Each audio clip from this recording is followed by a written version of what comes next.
Bem-vindos, então, a mais um vídeo de correção. Nesse a gente vai corrigir o APC de vocês.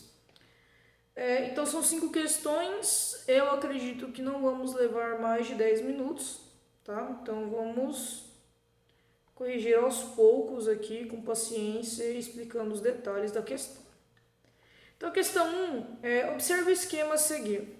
A gente tem uma usina hidrelétrica, que temos aqui, então, o reservatório, a porção da água, que eu já tinha explicado para vocês, o canal por onde a água vai estar ligada ao ducto que se liga à turbina e ao gerador.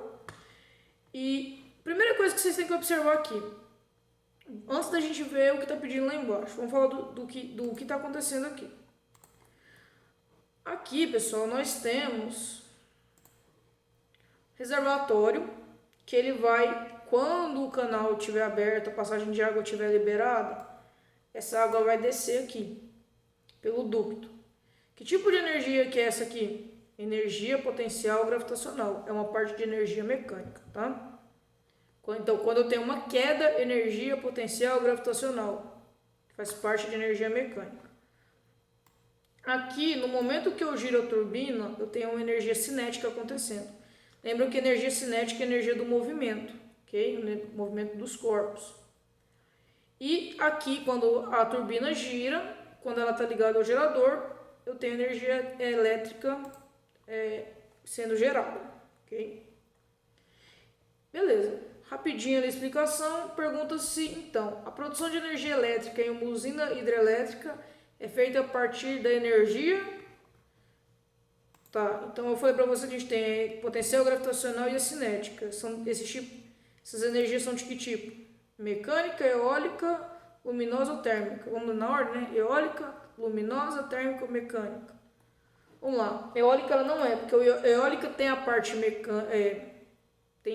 mecânica, mas não envolve diretamente a água, tá? Ela tem energia cinética também. Luminosa precisa da luz, então não faz parte. Térmica precisa de alguma coisa sendo aquecida. Então a gente fica com a mecânica, que a divisão dela é potencial gravitacional e energia cinética, ok? Então encaixa aqui nesse ponto. Rapidinho, bem rapidinho essa, então letra D, porque eu já tinha falado potencial gravitacional e energia cinética quando a gente estava analisando a figura. Beleza. Vamos para 2?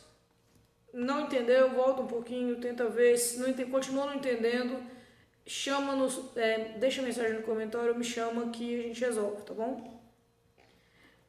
Cores. Observe a paleta de cores a seguir: vermelho, azul, verde. A mistura dessas cores vai dar outra cor, outras cores, né?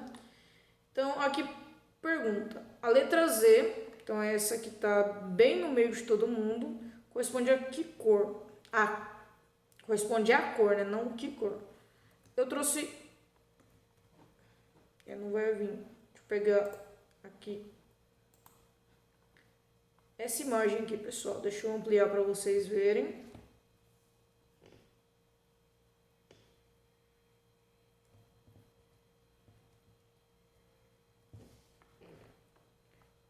Quando você pesquisa essa paleta de cores, você observa aqui vermelho com azul dá magenta. Então lá a gente tem aqui, ó, vermelho com azul, o X seria magenta.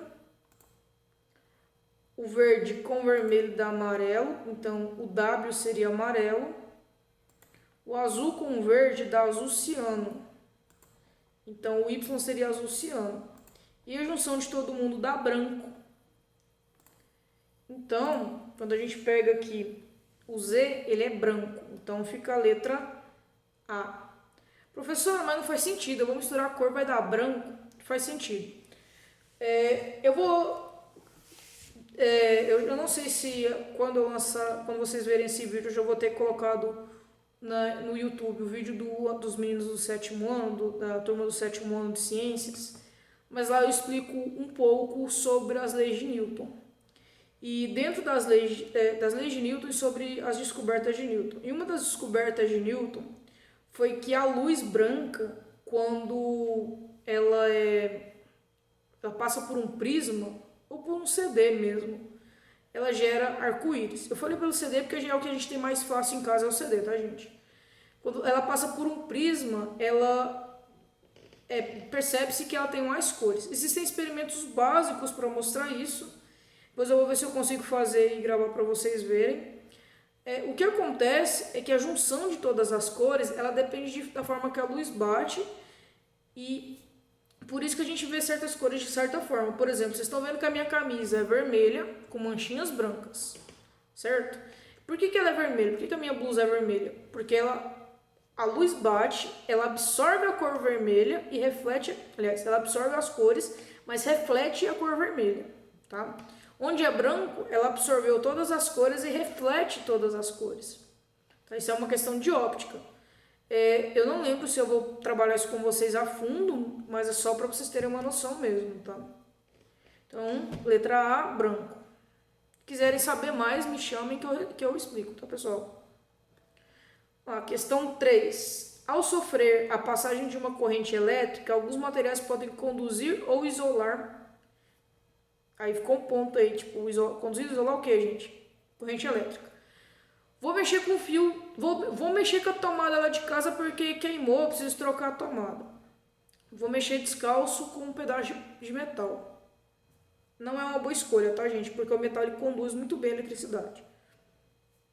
Quando fala-se de condutores isolantes de eletricidade, a gente está falando de materiais que podem conduzir, como um fio de cobre, que é um ótimo condutor, ou isolar, como, por exemplo, borracha, que isola bastante a corrente elétrica.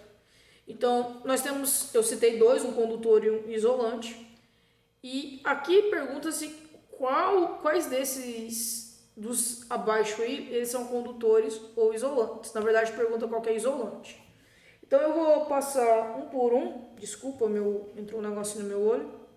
E vou explicar para vocês um por um. Vamos lá? Ouro. Vamos começar pelo ouro aqui. O ouro, ele é um tipo de metal e ele conduz muito bem a eletricidade. Em grande parte dos metais, há uma condução muito boa de eletricidade, viu, pessoal? Então, o ouro, ele conduz muito bem a eletricidade. Inclusive, o ouro, ele é utilizado em placas de celulares e de computadores, tá? Para que a corrente elétrica passe de uma forma mais facilitada. Existem pessoas que, quando não compram um celular para revenda, compram um celular quebrado para arrumar e revender, pegam esses celulares e utilizam as placas para pegar ouro. Só que a quantidade de ouro em uma placa ela é bem pequena, tá, pessoal? Não queiram viver disso. Então aqui fica errado. Alumínio. O alumínio ele também conduz bem. Não é tanto igual ao ouro, mas ele conduz bem a eletricidade, viu, pessoal? Uma corrente elétrica. Tem teste de algumas pessoas que colocam pilhas ligadas a alumínio e para esquentar, se eu não me engano, para usar em churrasqueira, pôr fogo em alguma coisa, porque não tem um isqueiro. Aí usa pilha, uns pedacinhos de alumínio e um barbantezinho. Não tentem fazer isso, pelo amor de Deus. Quando normalizar as aulas, eu mostro isso acontecendo para vocês. Isso faz parte de corrente elétrica. Então, o alumínio ele é um condutor, não um isolante. Água. Professor, a água isola. Ela não isola, galera. Quem já foi em clube, ou estava no rio com o pai, com a mãe, no laguinho, na cachoeira, no riacho, onde tem água, e tá lá de boa, o pai e a mãe olham pra cima e falam, vai chover. Menino, sai da água antes que caia um raio e te mata. Por quê, gente? A água, quando ela não está purificada, ela não passa por destilação, não passa por deonização, que é onde capta as partículas que estão dentro da água, que não é a própria água, são outras como sal, minerais, todos os tipos de minerais. A água ela está completamente cheia de partículas que podem ajudar na condução de eletricidade, tá? Então, ela, querendo ou não, ela se torna um ótimo condutor. Ela não vai ser um condutor tão bom quanto o cobre, mas ela é um bom condutor, tá? Então ela fica errada também. Então sobra pra gente o plástico. O plástico, ele é um bom isolante, tá, pessoal? Mas não usem ele pra tentar nada, não. Ele é um bom isolante. O melhor que ele, só a borracha, tá? Mas ele evita a passagem da corrente elétrica. Só que mesmo assim é bom tomar cuidado. Por que eu falo que o plástico ele evita um pouco? Alguns carros hoje têm a lataria já feita de plástico, que é aqueles que amassa fácil. E essas latarias, elas, quando se cair um cabo de energia, se cair alguma coisa, elas protegem o carro de alguma forma. Não completamente, tá, pessoal? Então, mas tem partes do carro ali que são contém plástico, tá? Só que o que é o ideal? Porque a maior parte do carro contém metal. O que é o ideal se cair alguma coisa no carro que dá choque? Ou você se isola dentro do carro e chama emergência para rapidamente resolver o problema, porque a borracha do pneu do carro evita que o carro te dê choque. Só que a lataria dele ainda tem metal, mesmo que partes da lataria tenham plástico, tá? Então o que é o ideal? Acontecer algum problema, algum acidente, fica quieto dentro do carro. Professor, o carro vai pegar fogo. Existem instruções para que você saia do carro, só que essas instruções requer um ótimo equilíbrio e uma contagem muito boa de metros. Quer dizer, você tem que pular do carro com os pés juntos e andar com as mãos estendidas até você estar de 5 a 7 metros de distância do carro. O que para muitos na hora do susto não consegue fazer. Eu mesmo sou uma que se eu passo um susto desse, eu não sei o que eu faço. Tá, mas vamos seguir aqui. 4. As fontes não renováveis de energia, embora tenham seu uso amplamente questionado, respondem, por uma considerável parte da matriz global de geração de eletricidade. Entre os itens a seguir, podemos considerar como pertencentes a esse segmento. Então, gente, eu quero só fontes de energia não renováveis. Vamos lá, eu vou colocar o certinho para o não renovável. Produção a partir de carvão mineral. Tem energia a partir de carvão mineral. Carvão mineral é renovável ou não renovável? Renovável. Não é renovável. Então, a gente vai usar o certinho. Usinas nucleares. Funcionamento das usinas nucleares para geração de energia. Renovável ou não renovável? Não renovável. Utilização de petróleo e seus derivados. Renovável ou não, galerinha? Renovável? Não renovável. Deve ter concordado comigo. Construção de estações eólicas. Vou até mudar aqui para o xizinho. Estação eólica são aquelas estações que precisam do vento. Então a gente considera ela renovável. Então a gente coloca o xizinho porque não é isso que a gente quer as não renováveis. Produção de energia hidroelétrica. Entre todos os questionamentos que eu deixei para vocês nas aulas, a gente ainda considera ela renovável, tá? Mesmo que se a água chegar a acabar um dia, essa questão de ser renovável acaba. Então ficou certo 1, 2 e 3. Que letra? Letra D. 1, 2 e 3, tá bom? Vamos fazer a última então, 5, para a gente fechar aqui.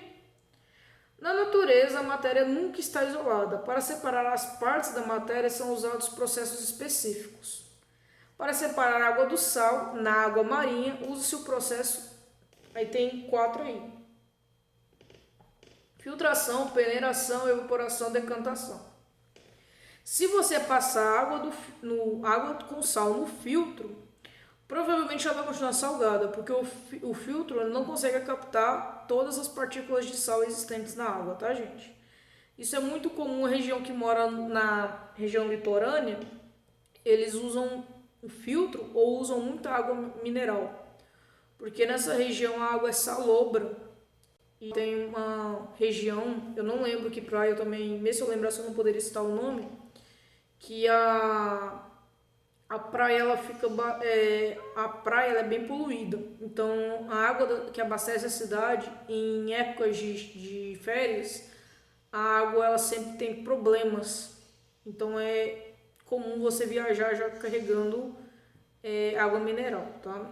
E eu passei por isso em algumas férias que eu tive por aí. Então a filtração ela nem sempre é 100%, tá, galera? Para água marinha, tá? Peneiração. Vou peneirar água com sal. Galera, quando você mistura sal na água, você não consegue ver o sal. Então, porque ele fica totalmente misturado ali, uma mistura que a gente chama de homogênea. Você não consegue ver, separar o sal da água. Se você não consegue separar um do outro, como que você vai peneirar? Não é igual o miojo, por exemplo, que você fez um miojo, não quer o caldo, mas não quer perder o macarrão na hora de tirar a água do caldo, tirar o caldo e você peneira. Eu nunca fiz isso, não sei quem faz. Mas uma hipótese. E o caldo vai embora e o miojo fica, o macarrão fica. Então a peneiração não dá certo. Evaporação. A evaporação, você tem que levar em consideração o ponto de ebulição, quer dizer, o ponto de fervura do sal e da água. O ponto de fervura, vamos lá, a água ela tem um ponto mais baixo de ebulição, de fervura, vamos falar assim, do que o sal. Então, evaporação é um que pode ser utilizado, tá, gente? E tem aqui também o processo. Nesse processo de decantação é como, pensem assim, misturei terra na água. Vou deixar aqui no canto para ver o que vai acontecer. A água ela vai manter e a terra ela vai caindo. Isso é decantação, que a terra cai, entendeu? A não ser que você coloque 1 quilo de sal em um copo d'água, você não vai conseguir ver isso no sal, na água e sal, tá, gente? Então, o processo mais correto aqui